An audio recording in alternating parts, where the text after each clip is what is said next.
Hola, buenos días.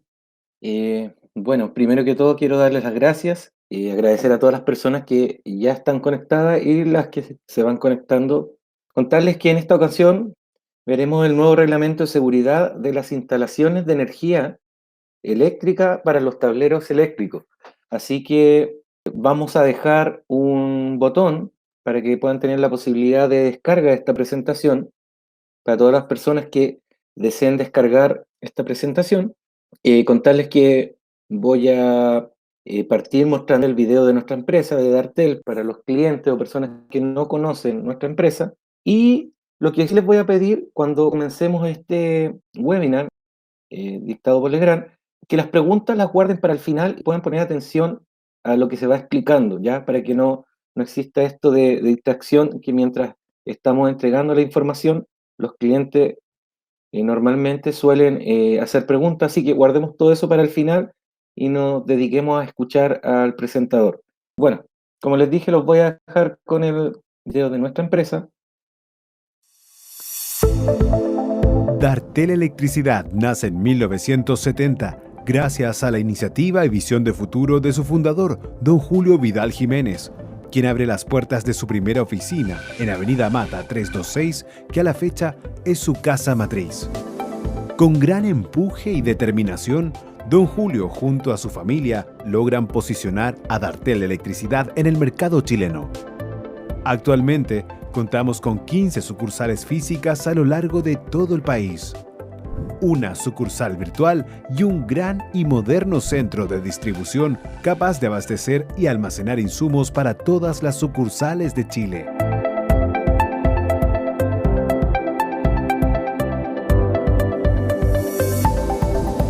En el año 2019, la familia Dartel se expande a Perú y adquiere CEIN Electricidad, consagrando así nuestro liderazgo en la distribución, comercialización y asesoría técnica de artículos eléctricos, tanto a nivel residencial como industrial. Dartel Electricidad cuenta hoy en día con una vasta trayectoria en la distribución de artículos eléctricos, automatización, energías renovables, media tensión, soluciones hospitalarias, seguridad electrónica y corrientes débiles, brindando soluciones a instituciones del sector público, área industrial, minera, pesquera, construcción, ingeniería, telecomunicaciones y de servicios a lo largo de todo Chile, siendo partícipe del desarrollo tecnológico eléctrico de nuestro país.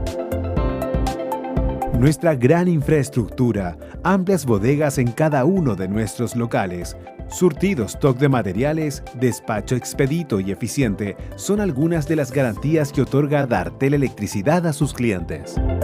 Nuestro deber como empresa es dar solución a todas sus necesidades. Los invitamos a formar parte de la familia Dartel. Dartel Electricidad. La diferencia está en el servicio.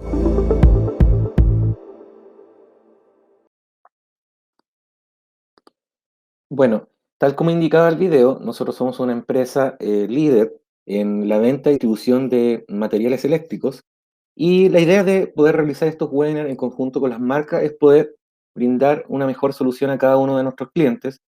Yo los quiero dejar con Gonzalo Lascano, que va a ser la persona que va a dictar este webinar de Legrand, así que para que puedan poner mucha atención y como les dije, al final de esta capacitación nosotros vamos a habilitar en un botón de preguntas y respuestas para que puedan resolver todas sus necesidades. Bueno, Ok, muchas gracias Claudio y muy buenos días a todos los colegas que están conectados.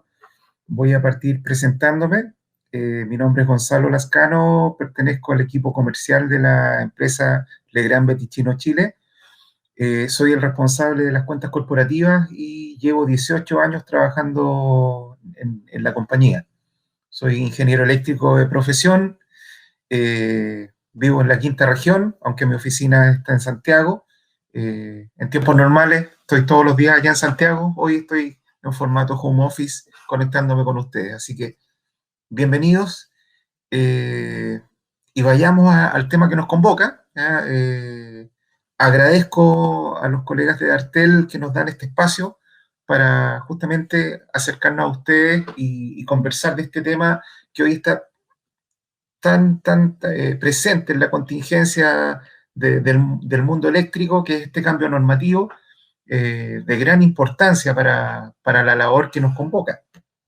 Así que hablemos de este reglamento de seguridad de las instalaciones de consumo de energía eléctrica, pero como es un documento tan extenso, voy a hacer una presentación resumida de lo que trae en sí el famoso decreto 8, que es el que presenta lo que después es la parte que va al detalle en cada punto técnico, que son los pliegos técnicos. En este día puntual vamos a hablar del pliego técnico número 2, que es el que tiene que ver con el tema de tableros eléctricos. Entonces, haciendo un poco de historia, hay mucha gente que no sabe el trabajo que se realizó detrás de esto para llegar con este reglamento y con estos 19 pliegos técnicos. Este tema parte del año 2015, cuando la superintendencia genera un proyecto con una convocatoria al mercado completo, ya para trabajar en un proceso de revisión de la norma 4. ¿Ya? Esto parte a fines del 2015 con una primera consulta pública y se da observaciones prácticamente todo el primer semestre del 2016 para que, insisto, la comunidad, el mundo eléctrico en Chile, universidades, industria privada, obviamente los instaladores, las constructoras, pudiesen hacer comentarios y hacer propuestas de lo que se necesitaba para ir avanzando en este proceso normativo. Por ahí, por mediados del año 2018, se termina una segunda consulta pública donde ya habían observaciones de esta primera etapa, se recogen, se responden y nuevamente se hace un proceso de revisión y la superintendencia genera seminarios de difusión de este proceso de consulta en las principales ciudades de Chile, ¿ya? Donde le comenta al mercado, ¿ya? Al mundo eléctrico, lo que se está conversando, de lo que se está hablando y cómo se perfila este documento que terminó siendo este decreto 8 y sus pliegos técnicos. Después de estos dos procesos de consulta y de presentaciones, el 31 de enero del año 2019 se publica el nuevo reglamento, pero como una carta de presentación, lo que hoy conocemos el decreto 8. Es algo donde decíamos, sí, pero ¿dónde puedo ver cómo voy a tener que instalar los alimentadores? ¿Qué tengo que hacer con los tableros eléctricos? Eso no estaba. Había un documento que era un documento muerto como estaba al 2019. No tenía nada como para que pensáramos en aplicaciones. ¿Ya? Pero a fines del año 2020, a fines del año pasado, se publica en el diario oficial, primero de manera electrónica y definitivamente en papel el 12 de enero, se publica en el diario oficial estos pliegos técnicos, que ahora sí ya teníamos todo el material para dar inicio a este proceso que significa la aplicación hacia nuestro mercado de este reglamento 8 y sus pliegos técnicos.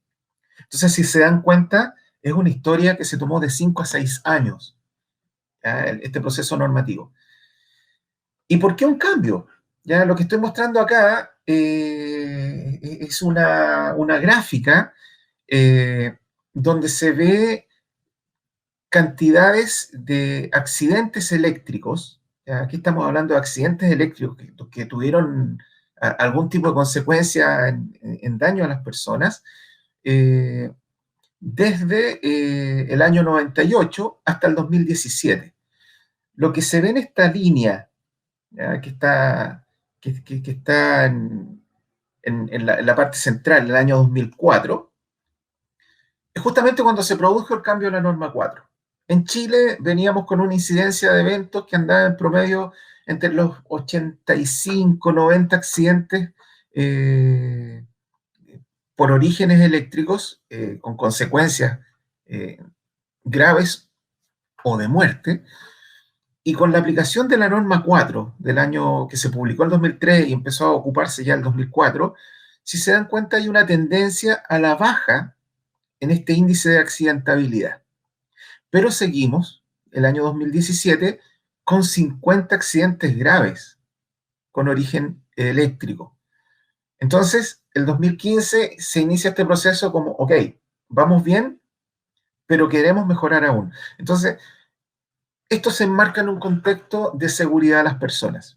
¿Ya? Todos los que trabajamos en el mundo eléctrico somos responsables con lo que ejecutamos, nosotros como proveedores, con los productos que traemos al mercado, ustedes como instaladores, ¿ya? Con la manera en que los instalan hacia los usuarios, de la responsabilidad de estos usuarios que no son especialistas y que cada día ven cómo la electricidad va incrementando la presencia en el hogar del siglo XXI.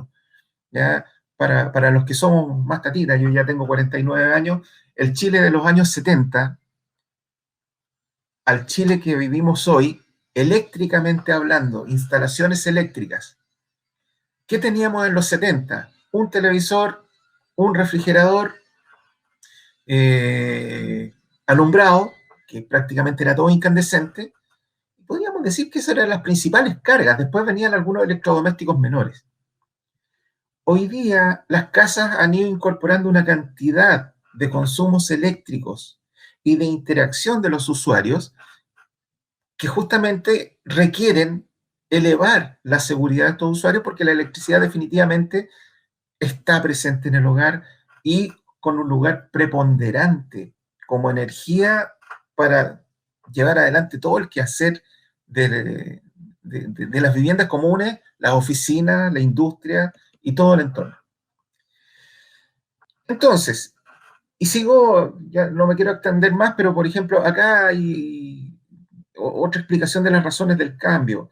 En la superintendencia se definen defectos muy graves cuando se hace una revisión de una instalación, ¿ya? Y los principales defectos muy graves son estos 5 que se ven en esta zona de la presentación.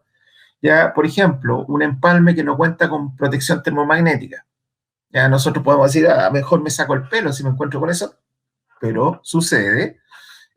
Instalaciones que no cuentan con una tierra de protección, principalmente en algunas regularizaciones, pero todavía se encuentra esa falla en las revisiones de la superintendencia. Circuitos que contienen enchufes que no disponen de protección diferencial. ¿Ya? Al principio de la aplicación del reglamento 4, cuando ya pasó a ser obligatorio el interruptor diferencial, hubo alguna resistencia, pero yo diría que ya por lo menos los especialistas lo tenemos asumido. El diferencial es obligatorio, ¿ya? Y no es un incremento de precio en la instalación, sino que es un incremento en la seguridad de las personas. El diferencial es la protección de la vida.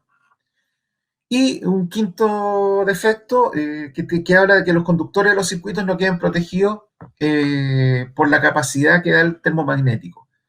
Entonces aquí se hace una gráfica donde de esos 5 defectos, por ejemplo, de las revisiones que hace la superintendencia, en un 51% de los casos de estas revisiones se encontraron con un defecto de estos 5 muy graves.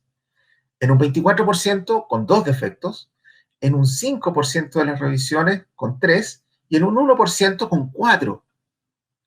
Entonces todavía hay una tendencia al error en cuanto a cómo energizar las instalaciones y esto se busca, ¿ya? Al eliminar estos defectos muy graves en las inspecciones, se busca subir con la seguridad hacia los usuarios, hacia las personas. Algunos datos de esta razón del cambio, por ejemplo, al año 2015, nuestros colegas que trabajan en el mundo del gas eran 770 instaladores, se hacían del orden de 17.000 presentaciones de instalaciones con el TC6. En este caso, la superintendencia hace un 100% de la cobertura de certificación. ¿Ya? El sello verde o el sello rojo o el sello con observaciones del gas hace bastante tiempo que ya es una realidad. La cobertura de fiscalización directa de la superintendencia es de un 3,7, pero con una tercera parte hacen ese 100%.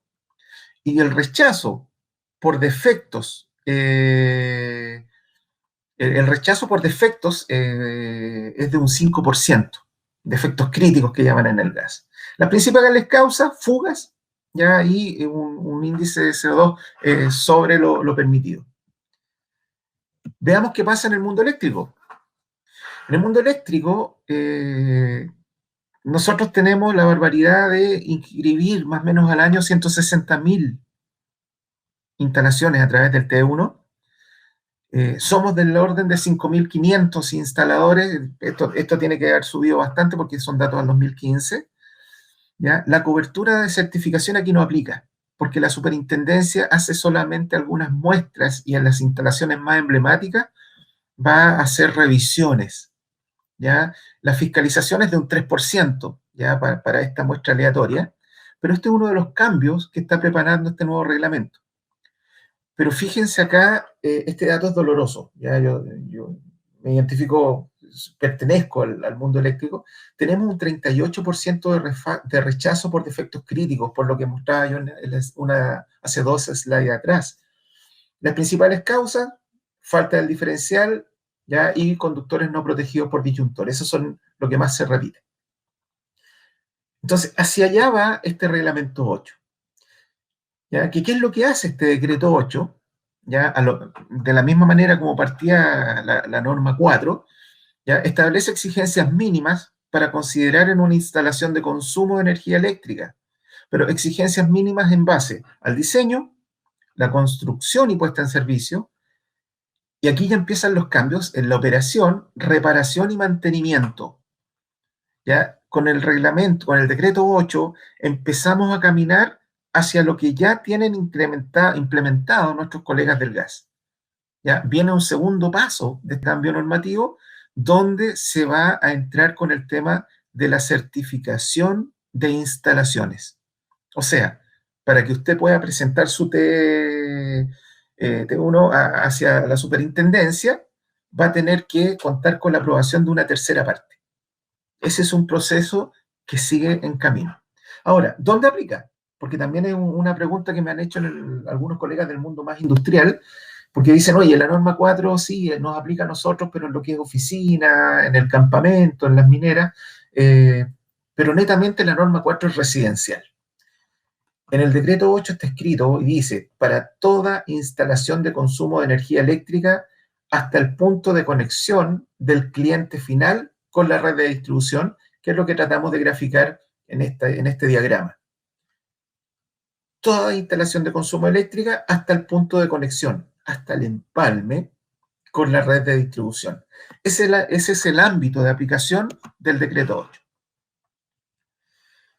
En el decreto 8, si bien es cierto, es un documento como formal, podríamos decir que forma parte del mundo de los abogados eléctricos, donde presentan lo que va a ser una norma técnica, un reglamento técnico. Se hacen algunas definiciones importantes y que hay que tenerlas claras, porque cuando vayamos leyendo los pliegos van a decir, se exige en los lugares de reunión de personas, y aquí aparece el concepto de reunión de personas. Entonces es importante que lo tengan claro. ¿Qué es un lugar de reunión de personas?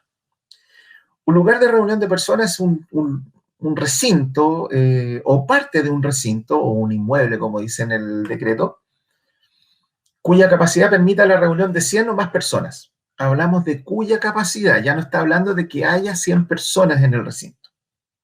Entonces, en cualquier lugar donde yo pueda incorporar a 100 o más personas, es un lugar de reunión de personas.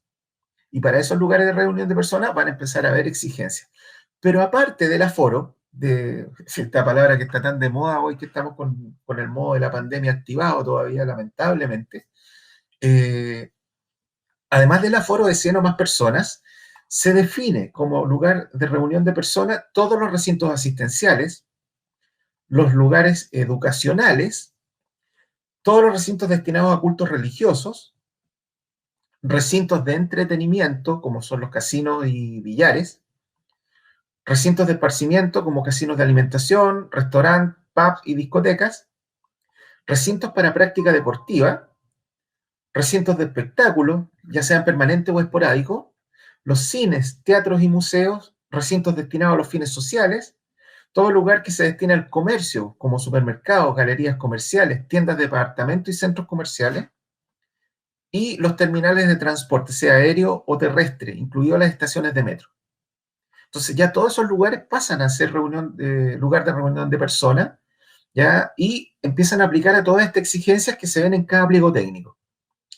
Además, se define en esta parte del decreto 8 que los edificios colectivos residenciales no son lugares de reunión de personas, pero ojo, los espacios comunes sí, ¿ya? Espacios comunes como los pasillos, zonas de acceso y áreas comunes. Entonces, si bien es cierto, un edificio de departamento residencial no es un lugar de reunión de personas, sus pasillos, sus zonas de acceso, las áreas comunes, las cajas de escala, son lugar de reunión de personas y hay que aplicar las condiciones de seguridad que nos impone este reglamento. Y responsabilidades define el decreto. Obviamente nosotros, como en el mundo eléctrico, los proyectistas, los instaladores, como especialistas del área, tenemos responsabilidad en cuanto a diseño y ejecución, pero fíjese lo que dice, desde dónde parten las responsabilidades. Todo propietario de la instalación de consumo de energía eléctrica es responsable por el cumplimiento de las normas técnicas y reglamentos establecidos por ley. Es responsable de mantener y conservar las instalaciones y además responder por las normalizaciones y regularizaciones. Entonces, ojo, ¿de qué me están hablando? ¿Los usuarios comunes y corrientes van a poder hacer instalaciones sin conocer el tema? No. La orientación de esto va hacia que yo como usuario, ya me saco la camiseta de ingeniero, de instalador, de lo que sea, yo como usuario de mi casa, soy el responsable de contratar al personal competente para que ejecute las labores de una ampliación, de una modificación, de una mantención de mi instalación eléctrica.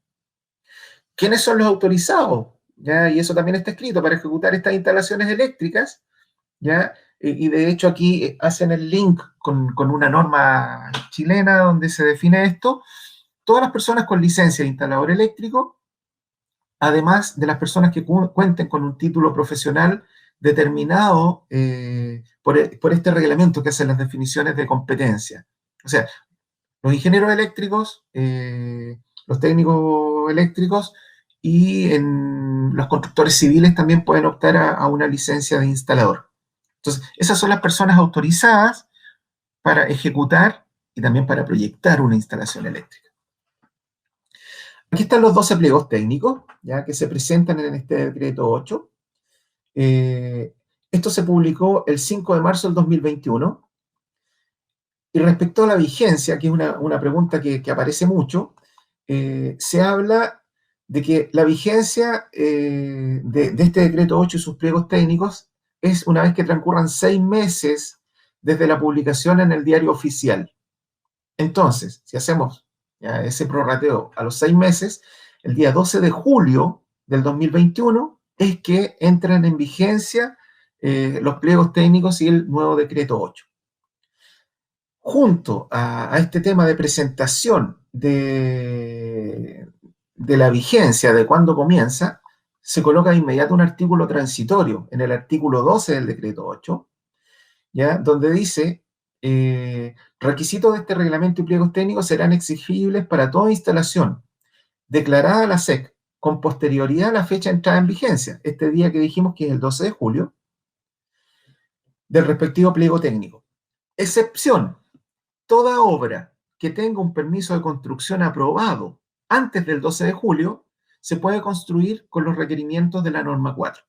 O sea, si yo estoy trabajando en una obra, ¿ya?, que recibió su autorización, su permiso de construcción, por ejemplo, el 11 de julio, puedo aplicar la norma 4, por más que mi instalación comience en agosto, porque la obra recibió el permiso de construcción el día 12 de julio. Entonces, en ese caso, yo pudiese aplicar todavía la norma 4. Pero para todo lo posterior, toda obra que reciba permiso de construcción después del 12 de julio, tienen que aplicar decreto 8 y los respectivos pliegos técnicos. Todos los pliegos técnicos, como decía, entran en vigencia el 12 de julio, salvo ¿ya? El pliego número 15, que se entró en vigencia antes, que tiene que ver con la electromovilidad. Todos los sistemas de carga para vehículos eléctricos, eso se anticipó, ¿ya? Y viene algunos meses antes en cuanto a la vigencia. pero todo el resto de este reglamento comienza a entrar en vigencia de manera obligatoria este 12 de junio del 2021. ¿Dónde están los pliegos técnicos? ¿Ya? ¿Dónde los puedo descargar? Porque es información importante. En este link que está directamente en la página de la superintendencia, lo voy a copiar acá en el chat de esta reunión, lo acabo de pegar por si alguien todavía no tiene los pliegos técnicos, lo puede descargar del link que acabo de dejar, que es lo mismo que está en la presentación, los lleva directamente a la página de la SEC, ¿ya? Y en lo que se trata de mostrar acá en la parte de la fotografía, ustedes ingresan y pueden descargar todo, ¿ya? El decreto 8 y los 19 pliegos técnicos. Sigo avanzando. Todavía no hablo nada de tablero, ya me estoy gastando mucho tiempo. Vamos al tema de los tableros eléctricos. Entonces, el objetivo del RIC 2, que es un RIC, Reglamento de Instalación de Consumo, ¿ya? Por eso parten así todos los pliegos técnicos.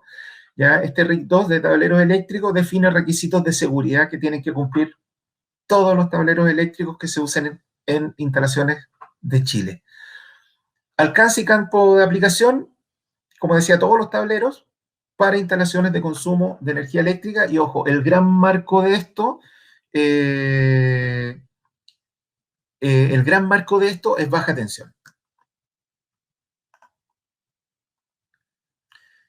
Algunas definiciones importantes. ¿Ya? Dentro de la terminología, no voy a entrar en todas las definiciones que se hace, pero hay un punto bastante importante que comienza a aparecer en muchos puntos, no solamente en el RIC 2, que tiene que ver con el corte omnipolar. ¿Ya? Corte omnipolar quiere decir que yo tengo que cortar a través del dispositivo que estoy utilizando todos los conductores activos. ¿Ya? Y si vamos más abajo en la definición, por ejemplo, para dispositivos bipolares, que son los que se usan en instalaciones monofásicas, ¿ya? Se permite que solo uno esté protegido, ¿ya? O sea, me obliga a proteger la fase y solo desconectar de manera simultánea el neutro, ¿ya? Y ahí aparecen los termomagnéticos, por ejemplo, como el que está acá, que es de una fase más neutro. Ahora, también pueden usar un bipolar, ¿ya? Que protege tanto la fase como el neutro. Pero la superintendencia, o sea, el reglamento, permite que se use un dispositivo de un polo que protege solo la fase, pero en caso de un evento, desconecta de manera simultánea fase y neutro. Para el caso de los sistemas trifásicos, ¿ya? Donde se tiene que usar un interruptor de 4 polos o tetrapolar, todos los polos deberán estar protegidos. Aquí ya tenemos que usar un sistema tetrapolar, como lo que muestra acá en un termomagnético tetrapolar, o un caja moldeada tetrapolar, o un corte en aire tetrapolar. El neutro en los sistemas trifásicos sí o sí tiene que estar protegido. Entonces la diferenciación, sistemas monofásicos, yo elijo si protejo fase y neutro, tiene que ser en acuerdo con mi cliente al momento que estoy abordando el proyecto, ¿ya? O si quiero ahorrar espacio, puedo colocar una protección de un polo más neutro, donde solo protejo la fase, pero en caso de un evento, desconecto ambos de manera simultánea. No se puede usar dos interruptores monofásicos. Por ejemplo, en un sistema monofásico, un termomagnético para proteger la fase, más otro de un polo para proteger el neutro.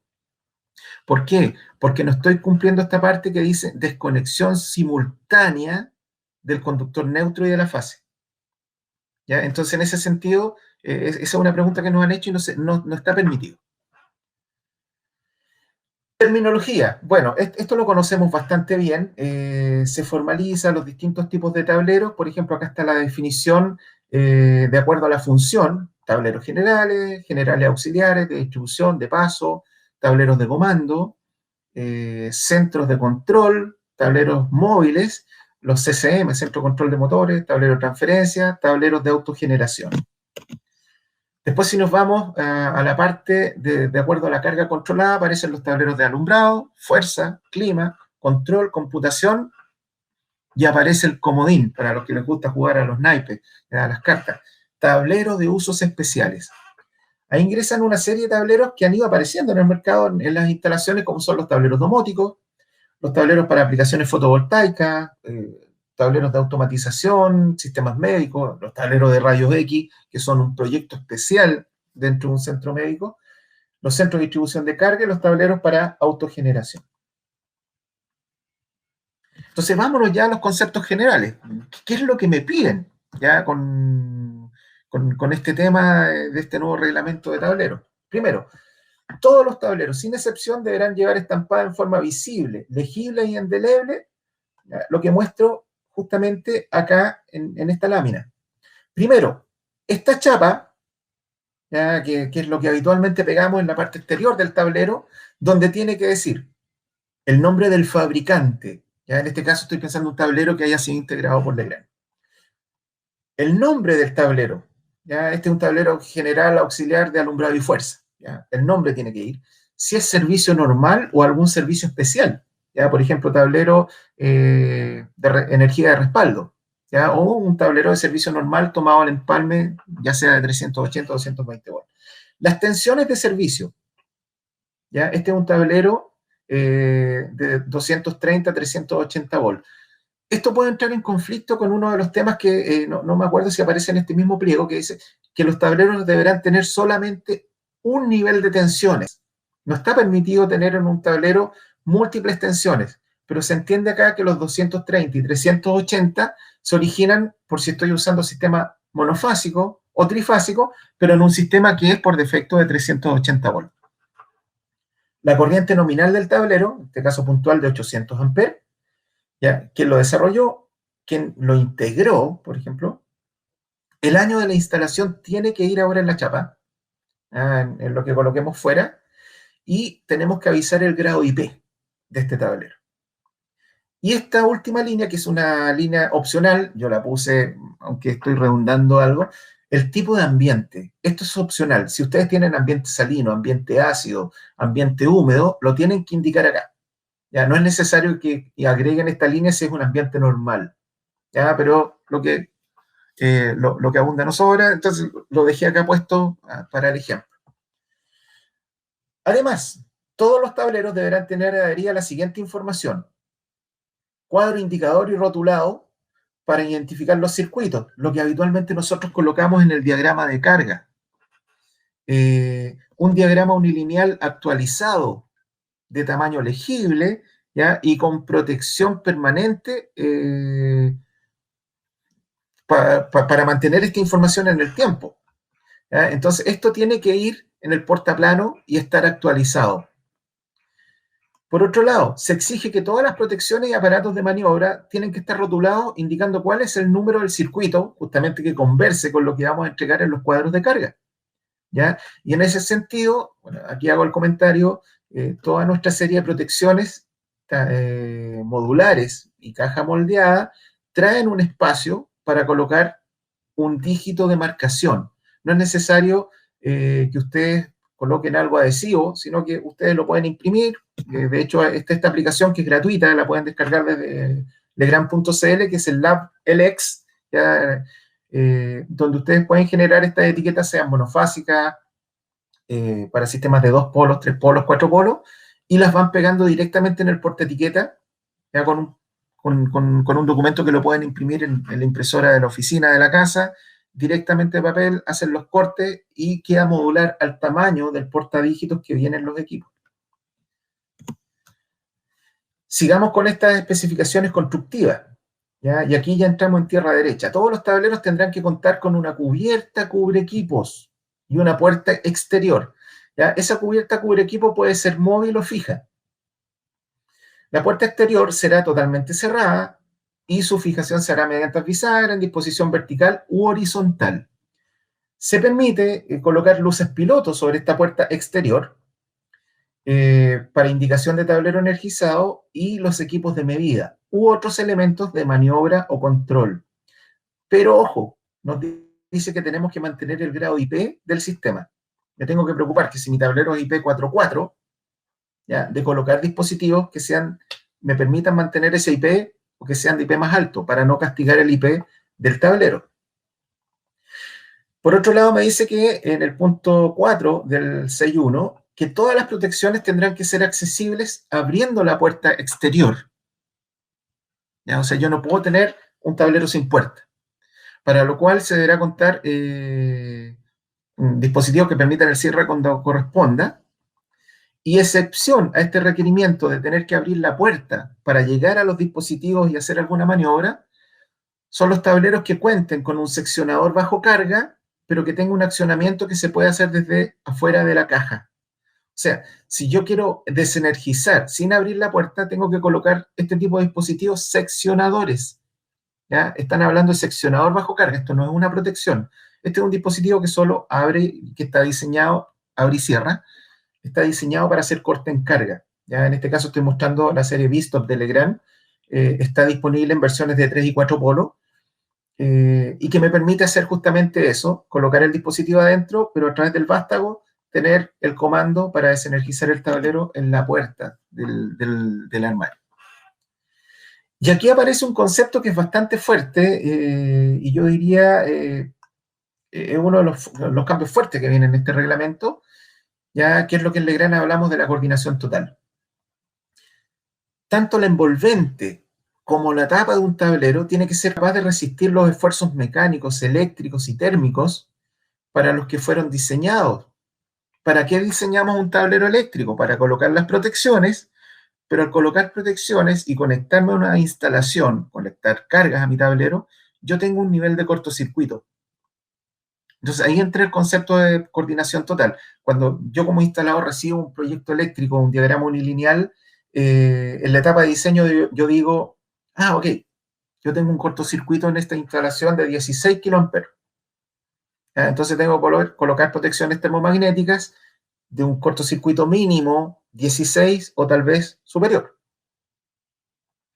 Entonces, si estoy considerando una protección de cabecera con el cortocircuito de la barra que voy a tener en ese tablero, también tengo que considerar un tablero que resista el cortocircuito. ¿Cómo calculo el nivel de cortocircuito que resiste un tablero? Ese dato lo tiene que dar el fabricante. ¿Ya? Entonces nosotros, como fabricantes, le tenemos que decir a ustedes, por ejemplo, este envolvente, que es la que está en la foto, que es un XL3 de Legrand, un armario autosoportado, es un gabinete que resiste hasta 110 kiloamperes de ruptura. Entonces, si usted tiene que hacer un diseño de 50 kilos, está cubierto. ¿Ya? Y no es que aquí vayan a aparecer, que nosotros tengamos ofertas como en las protecciones, de 100, 50, 36, 70, 25, 16, 10 kilos. ¿Ya? Pero tenemos que asegurar que el cortocircuito que va a suceder dentro de este envolvente sea resistido, ¿ya? También por el envolvente, no solo por los dispositivos que están dentro, que son las protecciones.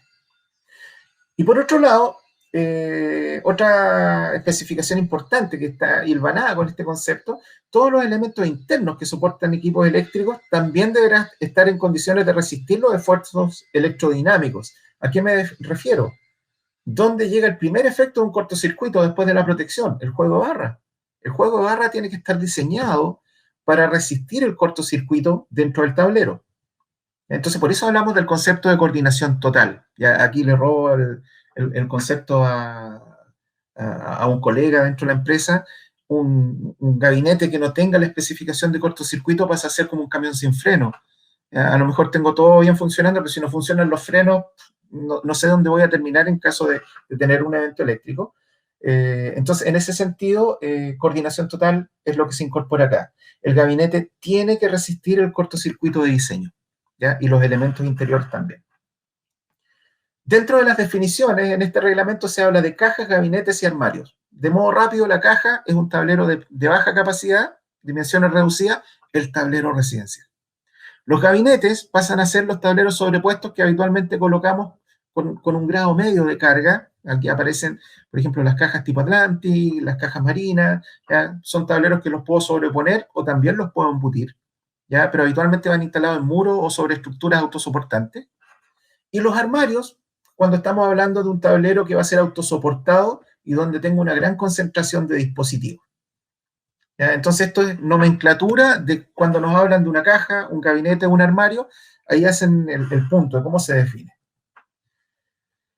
Sigo en estas especificaciones constructivas. El conjunto de los elementos que constituyen la parte eléctrica de este tablero tiene que ser montado sobre un bastidor, placa de montaje o riel DIN fijado sobre montantes, ¿ya? Que tienen que ser mecánicamente independientes del tablero, caja, gabinete o armario. ¿Ya? Entonces, ya me están diciendo que este conjunto de elementos tienen que ir en un accesorio ya tipo bastidor, placa de montaje o riel DIN, pero eso fijado sobre montantes. No me puedo fijar hacia el fondo de una caja. El cableado que se use para la interconexión entre dispositivos tiene que hacerse en bandejas portaconductores no metálicas, ¿ya? Y la sección máxima que puedo utilizar es de un 50% de la sección transversal de esta bandeja. ¿Cuál es la única excepción para no usar esta canaleta ranurada, la canaleta lina, ¿ya? Son aquellos tableros eléctricos que tengan menos de 8 circuitos. Entonces, todo tablero con más de 8 circuitos tiene que llevar esa canaleta ranurada. Veo que el chat está bastante movido. Yo, como estoy en el tema de la presentación, tengo un par de colegas que me están ayudando con las consultas para que al final las revisemos, ya como decía Claudio cuando partimos. Por favor, no piensen que no lo estamos tomando en consideración, pero me gusta que el chat esté movido porque eso quiere decir que hay debate y hay consulta. Prosigo. En las instalaciones nuevas, el tamaño inicial de los tableros deberá prever una ampliación de un 25%. Ya, pero este es un punto que se debate desde el reglamento anterior. Es un 25% por cada tipo de servicio que contenga el tablero eléctrico. Si tengo un tablero que resume, por ejemplo, fuerza y alumbrado, tengo que considerar, bueno, cuando hablamos de alumbrado, se considera el alumbrado y los enchufes, podríamos decir, residenciales dentro de la instalación, y cuando hablo de fuerza, ya son enchufes para cargas mayores. Pero si tengo los dos servicios, o aclarando más el concepto, tengo fuerza y computación. Ahí ya tengo dos servicios. Tengo que considerar un 25% para cada servicio. ¿Ya? Cada servicio tiene que tener ese 25% adicional. Entonces, ojo con los porcentajes de holgura que tenemos que dejar. Eso está en el punto 61.16.3 ya de este reglamento. ¿Ya? Y para esta condición se tiene que dejar espacio disponible tanto en las barras, para que me pueda conectar con ese 25 adicional, pero también en los lugares de fijación de dispositivos, ya sea un riel DIN o soporte para las protecciones. Por otro lado, las cajas se pueden construir por placas de acero plegadas, soldadas, que darán esta rigidez mecánica que se requiere, donde se podrán montar estos bastidores de perfiles de los que se hablaba en uno de los puntos anteriores, ¿ya? Y se cerrarán también con placas plegadas, donde aquí también viene un cambio fuerte. Me acuerdo que en el reglamento 4 se hablaba de espesores de la chapa, y se hablaba de un sistema de decapado y toda una definición del proceso de pintura. Hoy día, en el punto 61.18 se dice, tiene que tener un proceso de acabado que garantice resistencia a la corrosión. Desaparece el concepto de las exigencias en cuanto a 2, 3 milímetros de sección para las chapas. Pero ojo, acuérdense que me están pidiendo que el gabinete ahora resista el cortocircuito. O sea, no están preocupados de que el tablero sea un submarino, pero sí que funcionalmente resista los eventos electromecánicos que van a suceder dentro de él. Ya yo ahí veo un gran avance. Sigo con las especificaciones de construcción. Los elementos no metálicos que se usen en la construcción de estas cajas deberán cumplir con ser no higroscópicos, o sea que no absorban humedad, tienen que ser autoextinguientes, arder sin llama y emitir humos de baja opacidad, ya con residuos gaseosos no tóxicos. La resistencia mecánica mínima que se exige para estas partes plásticas o no metálicas, IK 7. Y en caso que estos tableros con partes no metálicas vayan a la intemperie, tener una buena resistencia a la radiación UV. Ya, por ejemplo, aquí yo coloco una caja marina. Nuestra caja marina es de poliéster con aleación de fibra de vidrio, ¿ya? Y se somete a una prueba de resistencia a la radiación UV. Entonces, si ustedes tienen que, por ejemplo, hacer una instalación a pleno sol, por ejemplo, en este caso lo tienen muy claro las mineras, donde los tableros convencionales, no metálicos, definitivamente se empiezan a resquebrajar después de un tiempo, ahí tienen un equipo que está certificado para resistir la radiación UV. Y en caso, y aquí aparece el concepto de reunión de personas, en el caso que la instalación sea en un local de reunión de personas, ¿se acuerdan que le dije, ojo con este concepto? Este plástico tiene que ser libre de halógeno. Entonces, así van a empezar a aparecer en distintos pliegos requisitos para cuando instalen equipos en recintos de reunión de personas. Los tableros se tienen que construir con un índice de protección, un grado IP, adecuado al medio ambiente y a las condiciones donde se instale. No se acepta tablero sin puerta. El tablero sin puerta está fuera de lo que pide este reglamento interno. Ojo, estamos hablando de consumo de electricidad. Yo sé que en algunas aplicaciones, por ejemplo, de Datacom, ya en la parte de data, pueden haber bastidores abiertos. No estamos hablando ahí de un tablero que consume energía. Ya estamos hablando de un tablero para otro tipo de aplicación. Pero para los tableros eléctricos, no se permite tableros sin puerta y los IP mínimos son IP41 para instalaciones interiores, IP44 cuando estoy al exterior pero bajo un techo, e IP54 cuando estoy en el exterior y sin techo. Las intervenciones a la envolvente tienen que mantener el IP. Por ejemplo, si tengo un tablero 5.4 y le pongo un piloto IP44, la resultante es un envolvente IP44. Castigué el IP de la caja. Entonces ustedes siempre tienen que ir sumando accesorios del mismo IP o superior al de la caja. Si es superior, no quiere decir que suban el IP del tablero, pero lo mantienen. Ya, y en el caso de tableros intemperies, solo acceso al tablero por la zona inferior. En el caso que ustedes tengan tableros como este, que está intemperie, solamente por la parte inferior se puede acceder, ya sea con algún tipo de conduit, o si es que llegan directamente desde una trinchera, entrando por el zócalo a un armario autosoportado. Importante, en cuanto al material eléctrico, ya estoy dejando un poco la parte constructiva. Aquí ya empezamos a hablar de los equipos dentro de un tablero. No se acepta cableado entre equipos, ya con conexiones hechas de dispositivo a dispositivo. Una sola excepción, la conexión entre el termomagnético y el diferencial. Aquí sí yo puedo salir del borne de carga del termomagnético hacia el borne de alimentación del diferencial. ¿Ya? Y dicho sea de paso, también aquí ya se define cómo es el orden de conexionado, que también es una pregunta que se hace bastante, principalmente por los colegas que están partiendo en el mundo de la electricidad. ¿El diferencial aguas arriba o el termomagnético aguas arriba? El termomagnético aguas arriba porque está protegiendo térmica y magnéticamente de un cortocircuito, de una sobrecarga al diferencial, y el diferencial, si es un interruptor diferencial, no tiene protección a la sobrecarga, tampoco al cortocircuito, y si el diferencial es, por ejemplo, un 2x25, y le hago circular 32 amperes por él, ya no va a proteger, porque no es su función proteger de las corrientes de carga o nominales, se va a quemar. Los que sí tienen esta protección incorporada se llaman disyuntores diferenciales, que es donde estoy haciendo un 2 en 1. Ya coloco en el mismo dispositivo un termomagnético y un diferencial. La diferencia es que acá van a ver, en el caso de Legrand, que esta maneta es negra. ¿Ya? Maneta negra si es termomagnético, maneta gris si es diferencial. Y en el caso de los disyuntores diferenciales, maneta negra, pero van a ver que acá viene indicado, aparte de la corriente nominal y el cortocircuito, la sensibilidad de corriente. ¿Ok?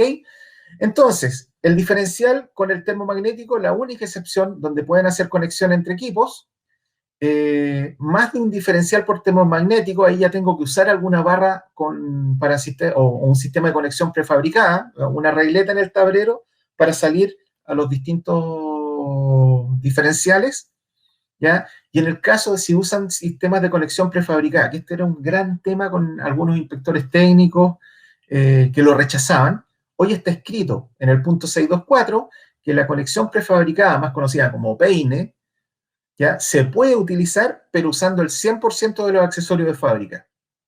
O sea, usen el peine, pero también usen el accesorio de conexión inicial, que es donde ustedes van a llegar con los cables para seguir con energía hacia el resto de la conexión equipotencial. ¿Ya? Y aquí está lo que les decía, toda protección diferencial deberá estar protegida a la sobrecarga y al cortocircuito mediante un termomagnético. Sigo con los materiales. Para todos los tableros sobre 500 amperes, importante ese dato, sobre 500 amperes, la cantidad y dimensiones de los soportes de barra se fijarán de acuerdo con el cálculo de esfuerzos dinámicos que se originen en la más alta corriente cortocircuito dentro del tablero. O sea, si ustedes tienen un tablero con corriente nominal sobre 500 amperes, tienen que hacer un estudio para justificar las barras que están utilizando en sección y cantidad. Y aquí, ojo, los llevo a la página del catálogo Legrand, donde se presenta nuestro sistema de barras. Nosotros tenemos estas tablas donde ustedes ingresan por nivel de cortocircuito y por la cantidad de barras que van a utilizar, y, perdón, por sección de barra y por cantidad de barras que van a utilizar, y les dice el cortocircuito que permite esa configuración. Esto es considerando que usan nuestro soporte, nuestro sistema de barra. Aquí tienen el trabajo hecho para justificar un sistema de configuración de barras sobre 500 amperes. Bajo 500 amperes también funciona, pero la obligación parte en 500. Entonces, esta tabla está en catálogo Legrand. Si alguien necesita más información sobre eso, nos contactan a través del colega que los atiende en Dartel. Ningún problema, que me contacten a mí, Gonzalo Lascano, o al colega que atiende al distribuidor Dartel, para empezar a enviarles esta información.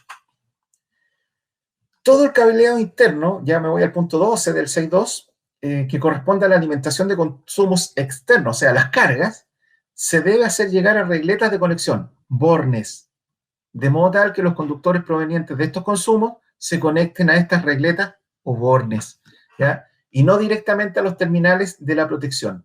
Única excepción, tableros que tengan menos de 8 circuitos. Aparece de nuevo el concepto de los 8 circuitos. Entonces, en los tableros residenciales que tengan más de 8 circuitos también hay que colocar bornes, ojo, ¿ya? Y todo tablero que tenga más de 8 circuitos.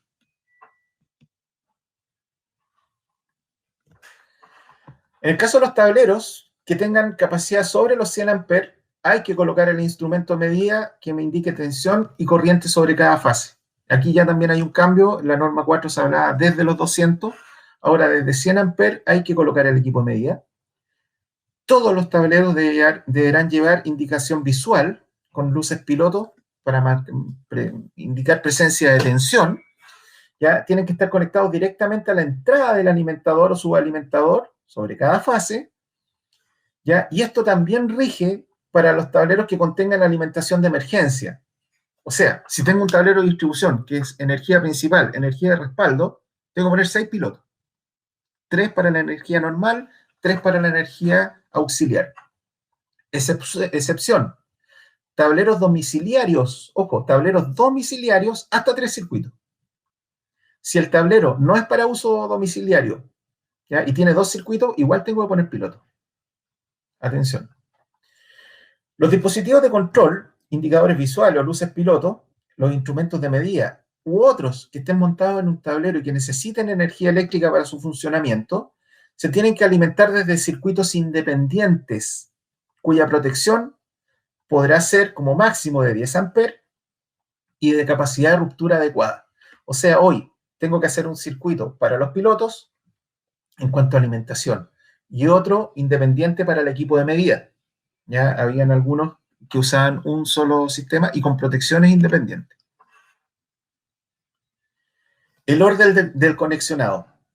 ¿Ya? También una consulta que era recurrente. Algunos fabricantes tenemos dispositivos para colocar los dispositivos de manera horizontal, como se ve acá. Habitualmente en Chile instalamos los equipos de manera vertical. Ambos están permitidos por este reglamento, pero importante, todos los seccionadores o interruptores que se monten verticalmente, la alimentación tiene que llegar por los contactos fijos del disyuntor. ¿Dónde están los contactos fijos? Arriba. ¿Ya? Y la carga, que son los contactos móviles, salir por la parte inferior.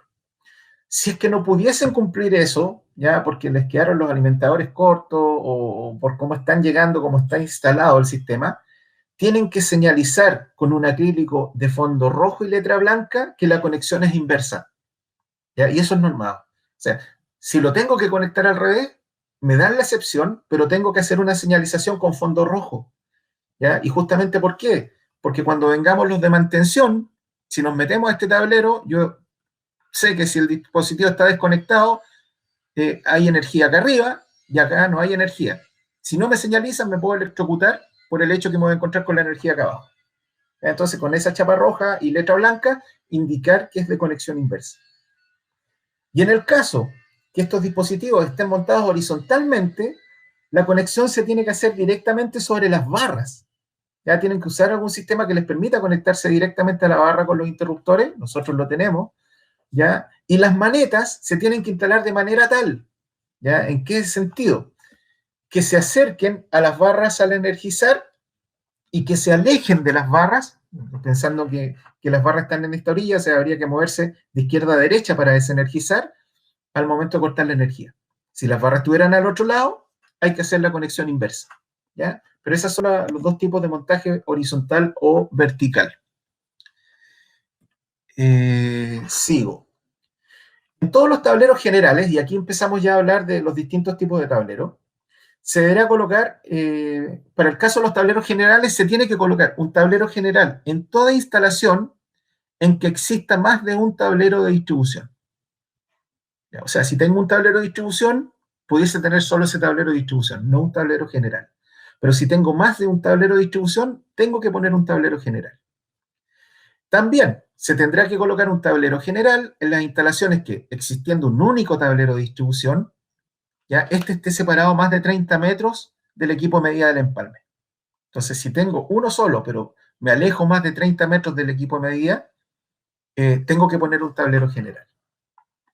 Aquí ustedes estaban viendo las vistas que entrego en nuestro software XL Pro, que yo muestro acá, donde ustedes pueden diseñar sus envolventes. Ustedes van colocando los equipos que necesitan para armar su diagrama unilineal, ¿ya? Y el software por sí les efectúa el diseño y les da las distintas vistas de cómo quedarían. Las barras, en este caso las barras, yo pedí que se diseñaran hacia el lado, estoy usando un sistema para optimizar espacio del tipo de montaje horizontal, ¿ya? Me considera todos los accesorios para montarme hacia las barras, ¿ya? Y después salir hacia las barras de distribución hacia la carga, ¿ya? Muestra cómo quedan los pilotos, el equipo de medida y vistas laterales, ¿ya?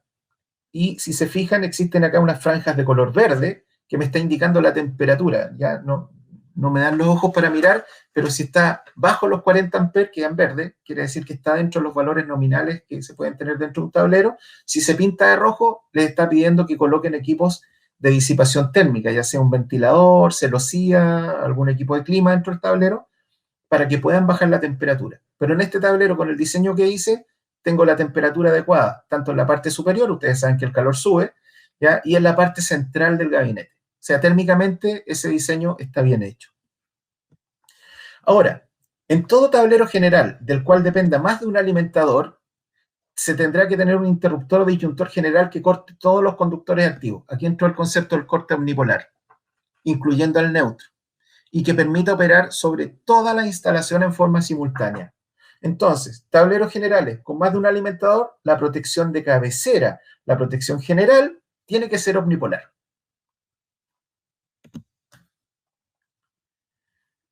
Tableros de distribución, máximo 25 circuitos por cada protección general.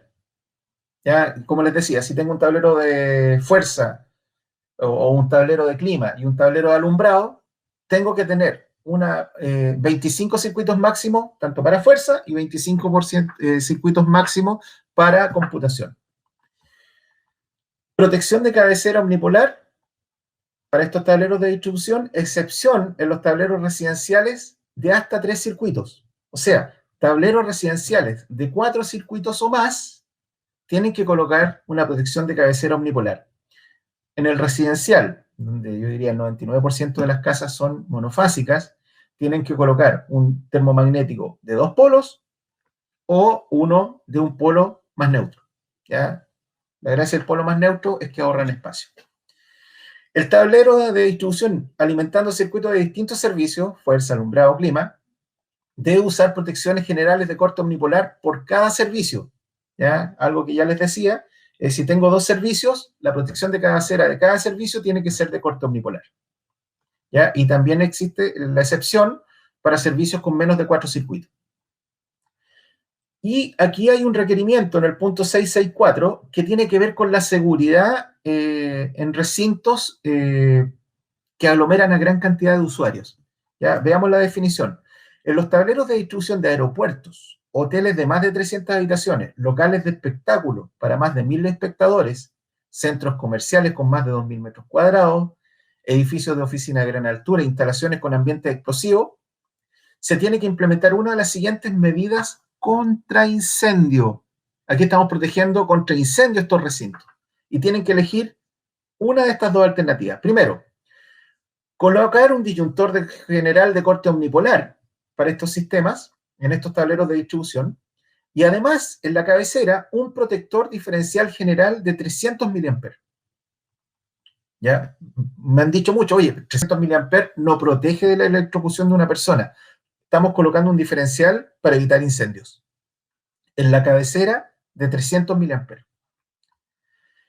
O la alternativa B, o 2, todos los circuitos de un tablero, de este tablero de distribución tienen que estar protegidos por dispositivos de detección a la falla de arco eléctrico. Todos los circuitos.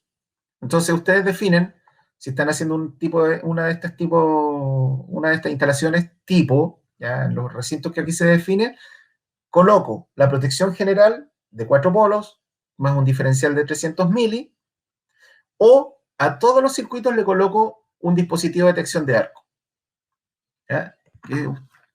Es un dispositivo que va incrementando la seguridad. Aquí hago como una cronología de las fallas eléctricas habituales. Al cortocircuito me protege el disyuntor, a la sobrecarga también el disyuntor, o el famoso automático, ya, lo mismo. A las fallas a tierra, el diferencial, aquí estoy protegiendo la vía. Contra las sobretensiones transitorias, el limitador de sobretensión, ya que es un dispositivo que está en el mercado hace bastante tiempo, se usa poco, ¿ya? Pero también para equipos sensibles o para zonas donde caen muchos rayos, está el limitador de sobretensión. Y ahora aparece este dispositivo, que si se dan cuenta se parece mucho, es como un termomagnético raro, mezcla con un diferencial, el dispositivo de detección de falla de arco. Aquí voy a hacer un punto para hablar un poco de estas fallas de arco. ¿Cuáles son los orígenes de las fallas de arco? Ya que son causales de una gran cantidad de incendios. Primero, cuando hacemos una mala instalación y pasamos a llevar la aislación. Ya cuando tenemos este tipo de acabado donde la tubería no está bien sujeta y se empieza a generar este movimiento que me puede generar un mal contacto que termina generando un arco entre dos partes energizadas. Cuando muerdo los conductores, muchas zapatillas que de repente quedan pisadas por un mueble, ya voy haciendo tanta presión que puedo generar un arco. Está más que claro la fotografía que acá, cuando engrampé o coloqué algún clavo para fijar eso, que no se debiese hacer, pasé a llevar aislación. ¿Ya? Consecuencia, por ejemplo, de la foto de arriba, lo que queda acá, aquí yo todavía no tengo un cortocircuito, pero como perdí aislación, en cualquier momento se puede generar un arco entre estas dos partes vivas, y el famoso tirón, ¿ya? Que son orígenes de fallas que pueden terminar en un arco eléctrico. Los arcos pueden ser paralelos, como el que se ve acá, ¿ya? Como esa pérdida de aislación en fase neutro, o pueden ser series, ¿ya? Un cable que está y aquí los llevo a cuando se han encontrado con estos alargadores chinos que los venden en la calle, o de repente estas luminarias de Navidad que ustedes cuando tienen que cortar por algo se dan cuenta que tenía 2 pelos ya de cobre. Entonces, cuando se tiende a cortar eso y queda poco flujo, o sea, queda poca sección de conexión, o sea, quedaron varios pelos menos de ese cobre, o definitivamente se cortó, se tiende a generar un arco entre esas partes de mala conexión. ¿Ya? Ese es un arco serie. ¿Y qué es lo que hace Stopark? Que es nuestro dispositivo. ¿Ya? Es un dispositivo que trabaja tanto por corriente como por tiempo. ¿Ya? Hay tiempos de seguridad, dependiendo de la corriente, a lo que hay que hacer la desconexión para que no se genere un arco. Si tengo una corriente de 2,5 amperes, en un segundo desconecto y el arco no genera daño. Si es de 5 amperes, la desconexión, y estos son datos estadísticos, ya, la fuente de estos datos es una norma que es la IEC 62606, ¿ya? Entonces, este dispositivo trae un microprocesador que, dependiendo de la corriente, hace la desconexión en el tiempo adecuado. Y acá está la propuesta de Legrand en cuanto a este tipo de equipos. Ya nosotros tenemos dos versiones, el que es el disyuntor Stopark, ya que es un termomagnético que incluye la función de arco, o el que me da la función de protección termomagnética, diferencial y de arco. Me indica cuando está funcionando ok, cuando hubo una falla o si está sin suministro. ¿Ya? El autotest es diario, lo hace el equipo, es compatible con los auxiliares de nuestra oferta de protecciones modulares y tiene un indicador mecánico. Si es que tengo una operación y esto cambia de color a rojo, quiere decir que falló por una falla de arco. Está disponible en versiones de 10, 16 y 20 amperes monofásico, ya en versión de una fase más neutra en el caso de los termomagnéticos, ya, y fase más neutro también para cuando se incorpora la protección termomagnético más diferencial. Hasta 20 amperes, porque esto está hecho para proteger a los circuitos. Ya hay otras protecciones de arco que se colocan en la cabecera. Ya nuestra oferta es justamente para hacer la protección como se exige en ese punto anterior que estamos hablando. O coloco el diferencial en la cabecera de 300 mA junto al termomagnético de 4 polos, o en cada circuito coloco uno de estos dispositivos, ¿ya? Para proteger cada circuito. El Stop Arc es un dispositivo que a la vez los ayuda a reducir espacio, porque si ustedes van a un sistema tradicional van a colocar el termomagnético, el diferencial y el dispositivo de arco. 3 dispositivos que por lo menos van a tener 4 polos. En este caso el Stop Arc es de 2 polos. Tableros móviles.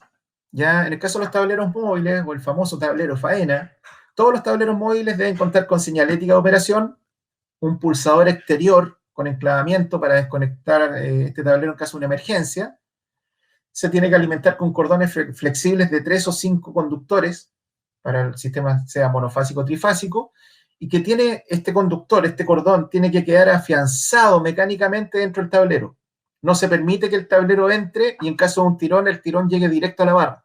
Tiene que tener un sistema que lo fije mecánicamente a la estructura, cosa que cualquier tirón no llegue a las barras. ¿Ya? Y este alimentador tiene que estar conectado a la tierra de la fuente y en su otro extremo a todas las partes metálicas del tablero. IP mínimo para un tablero faena 5.6 y el índice de protección mecánico, el IK, 7. Esos son los valores mínimos que se exigen para un tablero de faena. Y aquí ya viene el gran cambio, que es lo que habla del control de calidad de un tablero eléctrico.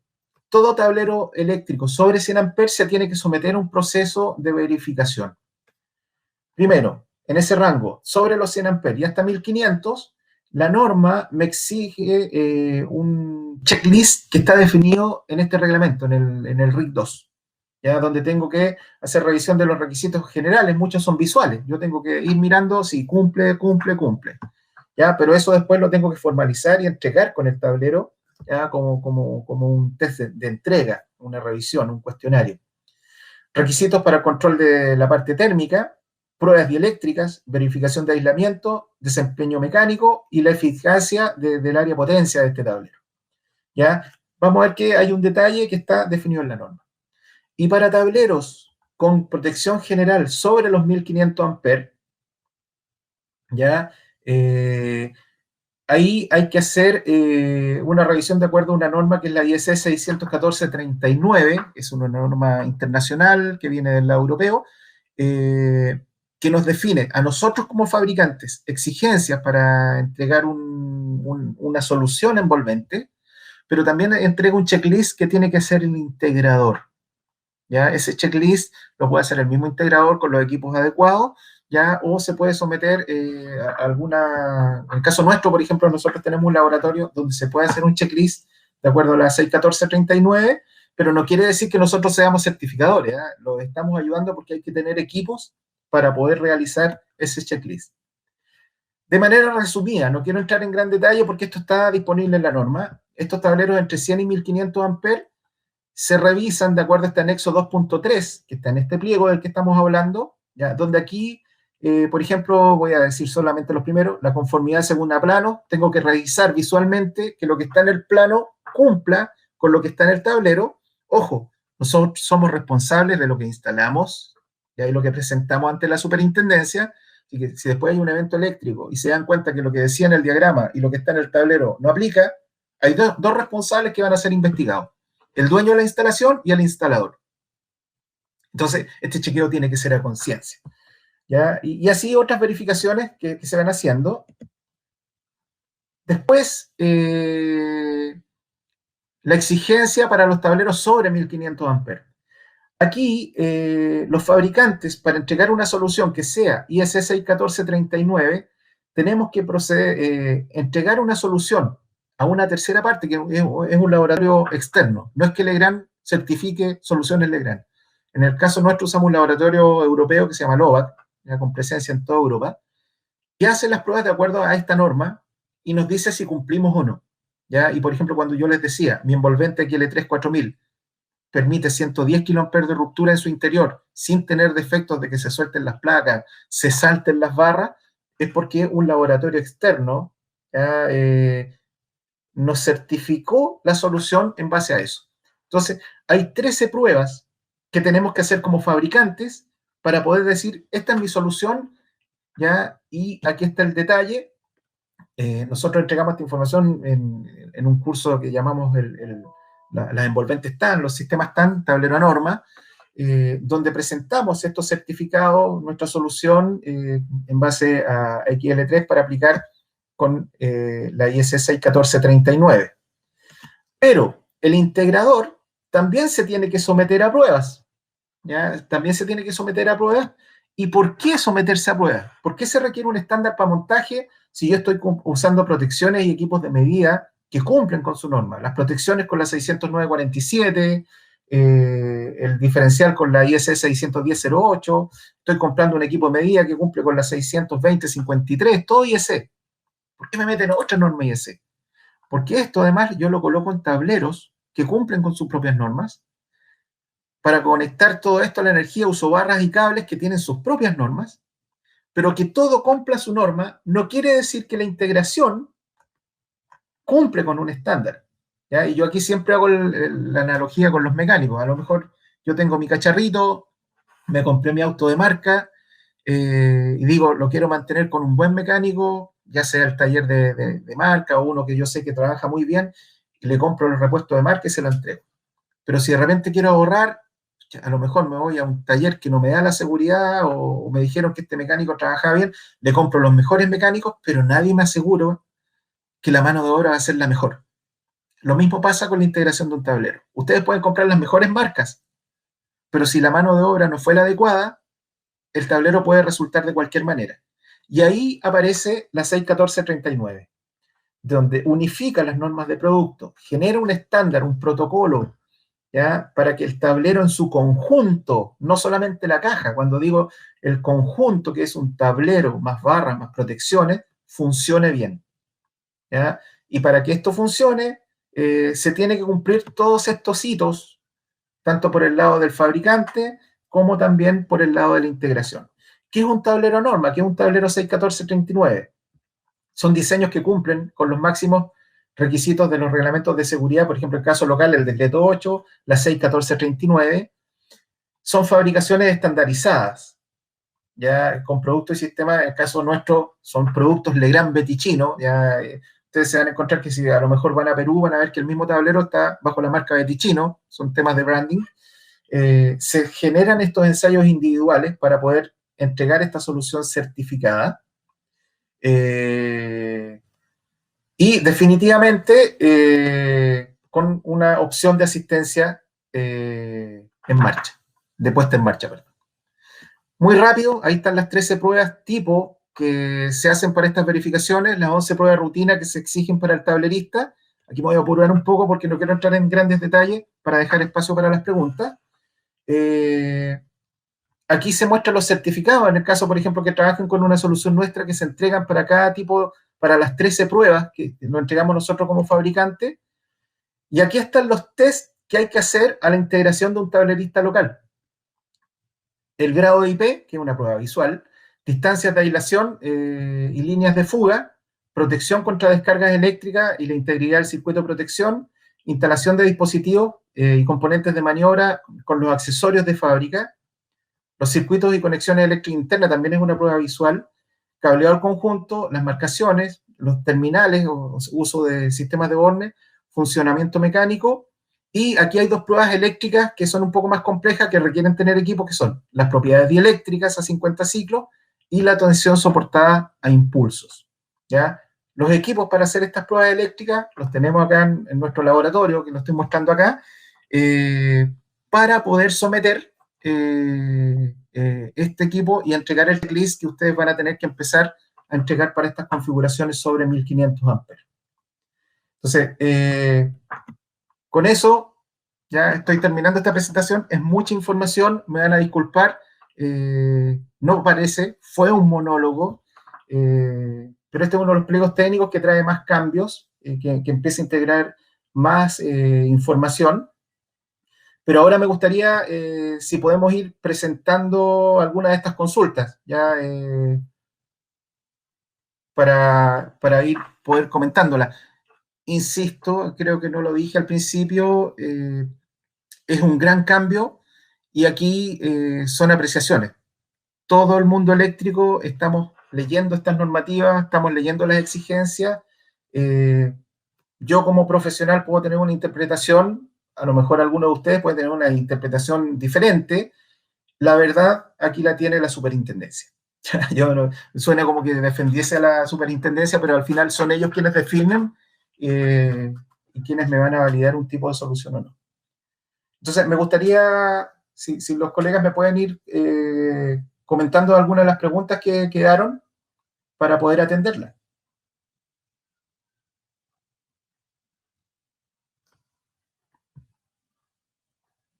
No sé si está por ahí Claudio.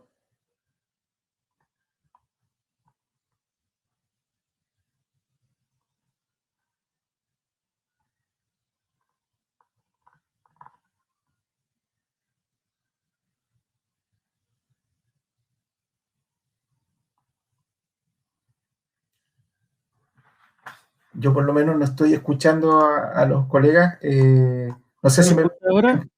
Ah, sí, ahí se escucha Claudio. Sí, es que parece que hay como un problema de señal. Sí, estoy acá. Ya.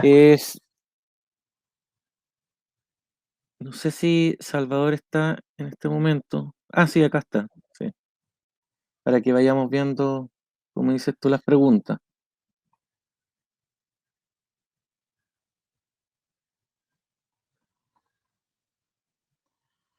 Ya, ahí, bueno, mientras se ponen de acuerdo de alguna de las que vamos a tomar, vi un comentario mientras daba la presentación,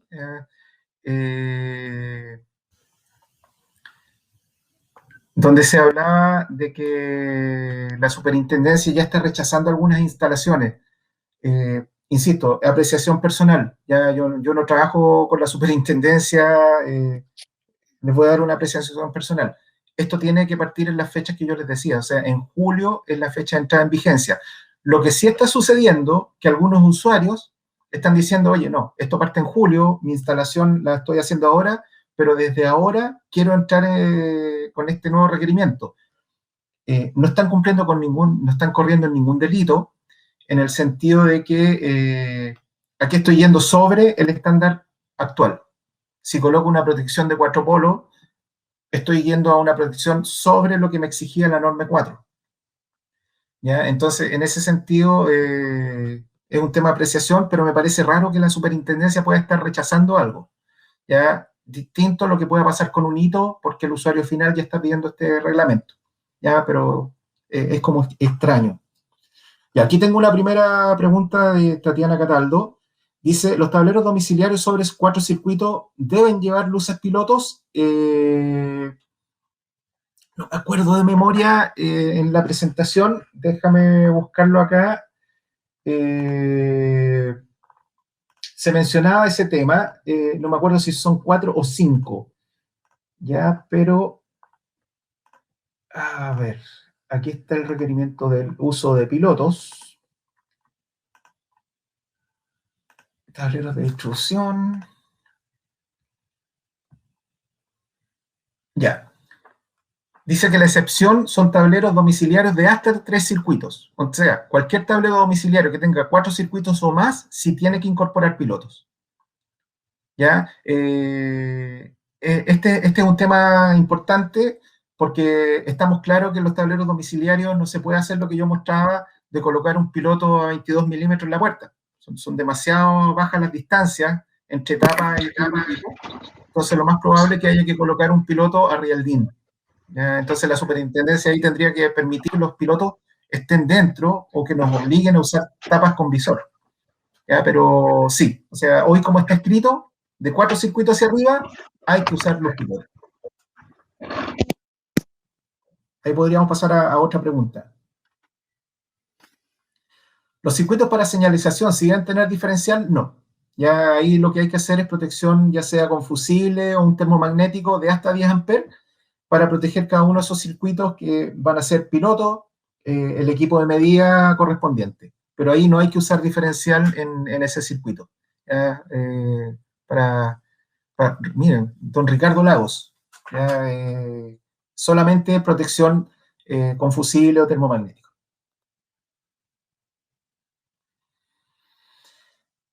A ver, Néstor Rampondi me pregunta si el nuevo reglamento aplica para la industria y minería. A ver, en todo lo que es uso de energía, sí, por supuesto. De hecho, en uno de los pliegos técnicos de instalaciones especiales, creo que es el 11, hablando de memoria, hay un capítulo, un apartado que habla para campamentos mineros. Entonces, absolutamente sí, aplica para la industria, pero hay muchas definiciones dentro de la industria que van a seguir con los estándares de fabricante, pero en todo lo que es tableros, en todo lo que es sistemas de alimentadores, en la parte de iluminación, absolutamente a todas las instalaciones, incluyendo industria y minería.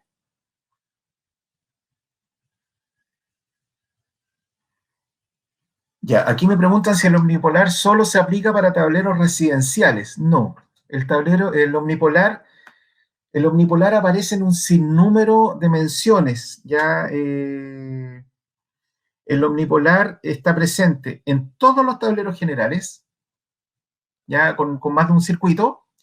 El omnipolar va a estar presente también en los tableros residenciales sobre la cantidad de circuitos que ellos exigen. El omnipolar incluso se pide en tableros de transferencia cuando se habla de sistemas de transferencia cerrada o con sincronismo. ¿Ya? Cuando son transferencias con paso por cero, no aplica lo que dice en ese capítulo puntual. En los circuitos de, por ejemplo, islas de combustible, islas de expendio de combustible, también para los circuitos ahí, ya no en las protecciones generales, también se pide omnipolar. Entonces el omnipolar aparece en muchas aplicaciones residenciales, pero también en otras. No sé si hay más consultas. Don José Díaz me dice que al inicio de la presentación se mencionó que para circuitos monofásicos solo se exige corte de, en realidad de ahí dice corte de polo es fase. Pero en otra parte de la presentación se mencionó que todos los tableros que tengan mayor a 3 circuitos deben tener corte omnipolar. Ya. A lo mejor no me expliqué bien, pido las disculpas. En todos los tableros, por ejemplo, en el caso de los residenciales, desde la cantidad de circuitos que mencioné hacia arriba, se exige el omnipolar, ¿ya? Ojo, pero el omnipolar, en el caso monofásico, puede ser en dos versiones. Hay un dispositivo que se llama de un polo más neutro, que desconecta de manera simultánea fase y neutro, pero solo protege la fase. Y está el dispositivo de dos polos que protege fase y neutro. ¿Cuál es la gracia del dispositivo fase más neutro? Que es de un solo polo. El de dos polos ya me ocupa de un solo módulo, ya, y el de dos polos me ocupa dos módulos de 17,5 milímetros, 17 milímetros cada uno. ¿Ya? Entonces, en instalaciones de ese tipo, puedo elegir en las monofásicas si uso un fase más neutro, donde solo protejo la fase, pero desconecto simultáneo en una falla los dos. ¿Ya? Pero en los trifásicos me obliga siempre a proteger y desconectar simultáneo fase y neutro. Entonces, espero haberlo aclarado, pero partamos de la base que monofásico y trifásico siempre tengo que desconectar de manera simultánea fase y neutro. La diferenciación está en que en los monofásicos puedo no proteger el neutro, pero sí estoy obligado a desconectar simultáneo. ¿Ya? Eso es. Espero haber aclarado, don José, su pregunta. Después tengo acá una consulta de don Luis Vega. Dice, cuando viene integrado el disyuntor diferencial, a diferencia de tener los dispositivos separados, es más simple detectar la falla. ¿El disyuntor diferencial tiene algún testigo de tipo de falla? En el caso, a ver, no es obligatorio, pero en el caso de Legrand sí. ¿Ya? Cuando ustedes tienen un disyuntor diferencial y la falla es por aislación, o sea, una falla diferencial, hay una zona donde se señaliza, ¿ya? Ustedes van a ver un indicador que está operado. Ah, fue falla diferencial. Porque ese es el gran problema. ¿Ya? Si tengo un dispositivo 2 en 1 y operó, chuta, tengo una sobrecarga, tengo un cortocircuito o tengo falla de aislación. ¿Ya? Esto discrimina si es falla diferencial, ¿ya? Y si no está encendido ese piloto, por defecto es una falla térmica o magnética. Sobrecarga o cortocircuito. Entonces, en ese sentido, en los disyuntores diferenciales de nuestra oferta, sí se puede diferenciar. Gracias por su pregunta, don Luis.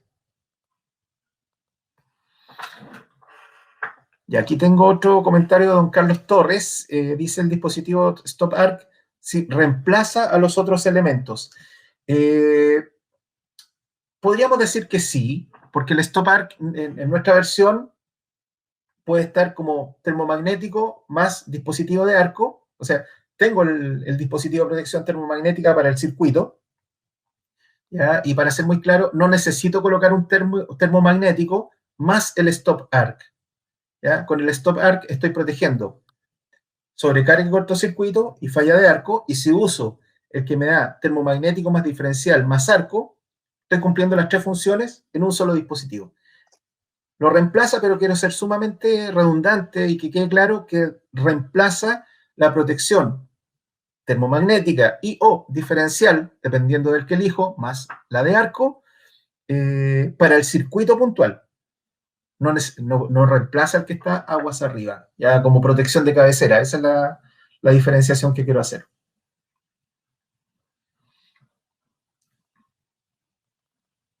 A ver, dice don Ariel Vera, que se tuvo que retirar antes, su pregunta. ¿Qué pasa con la llegada de acometida al tablero o caja de empalme que queda en el poste metálico de hormigón armado? Por ejemplo, la alimentación que generalmente se realiza con tubería galvanizada también se obliga a entrar por debajo del tablero. Ya, ahí tenemos que ir a mirar definitivamente lo que dice en el capítulo de empalmes, ¿ya?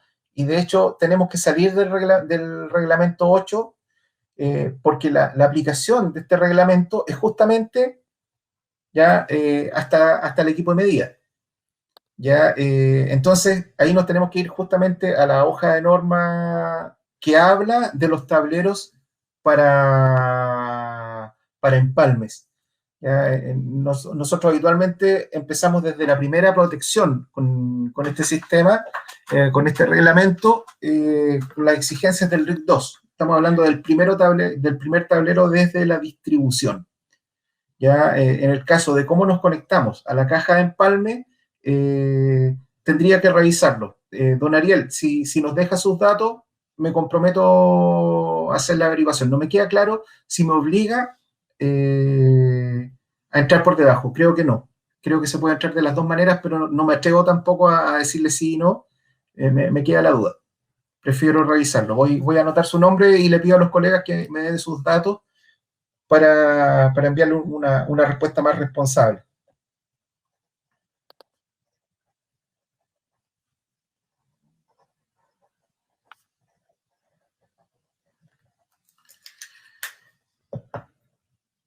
No sé si hay alguna otra consulta.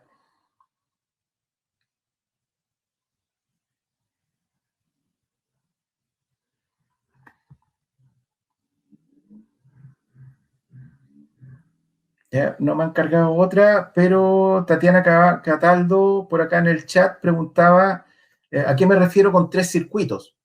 ¿Ya? Si son tres circuitos de distribución o a sistemas trifásicos. Son tres circuitos de distribución. Ya, si de una barra yo salgo con una línea, por ejemplo, de una protección general de un tablero de distribución salgo a los enchufes, por otro lado salgo a clima y por otro lado salgo a computación. Esos son 3 circuitos. Don Claudio, parece que no hay más consultas.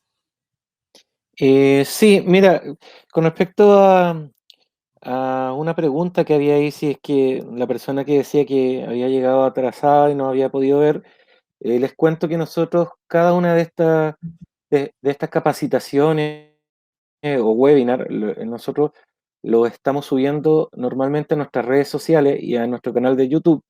Así que lo ideal es que puedan ingresar ahí porque se van a poder encontrar con esta misma presentación para los que quieran volverla a ver. Eh, Contarles que nosotros en nuestro sitio web vamos subiendo semanalmente cada una de las actividades que hacemos con las diferentes marcas. A mí no me queda nada más que agradecerte, Gonzalo, por la información, por el tiempo, agradecerle a Legrand, también por poder colaborar y que juntos con Nartel podamos entregar un mejor servicio para cada uno de estos clientes. Sí, Claudio, también muchas gracias a usted por el punto, por dejar este espacio. Como decía cuando estaba terminando, al final me apuré bastante porque vi que estaba avanzando mucho en el tiempo. La presentación de un reglamento, y aquí estamos presentando nuestra apreciación del reglamento, es densa. O sea, hablar de un reglamento es hablar de un documento legal. En este caso, Correcto. la parte legal de un tema técnico. Entonces fue mucha información, algunas consultas puede que no hayan quedado consultadas, respondidas, perdón, pero en la presentación que tú estás compartiendo está mi correo, ningún problema que me escriban si quedan dudas para que las podamos ir compartiendo. Muchas de las respuestas que estoy dando han nacido de conversación con colegas del área, ya tanto el mundo de la ingeniería, instalaciones, así que insisto, aquí nadie es dueño de la verdad, y la superintendencia, aunque podamos estar de acuerdo o no con lo que nos responda, al final son los que van a definir cómo aclarar este tipo de disyuntivas cuando se generen, de qué manera interpretar el reglamento. Así que gracias, Claudio, te doy las gracias a ti y a toda la familia de Artel, gracias a cada uno de los colegas que nos escuchó en la presentación y bueno, espero haber cumplido las expectativas que tenían para este curso. Que tengan muy buen día. Ya, muchas gracias a todos entonces por haberse conectado. Como les dije, vamos a dejar esta eh, capacitación o webinar alojada en nuestro canal de YouTube y en nuestras redes sociales. Bueno, que tengan un muy buen término de día. Hasta luego.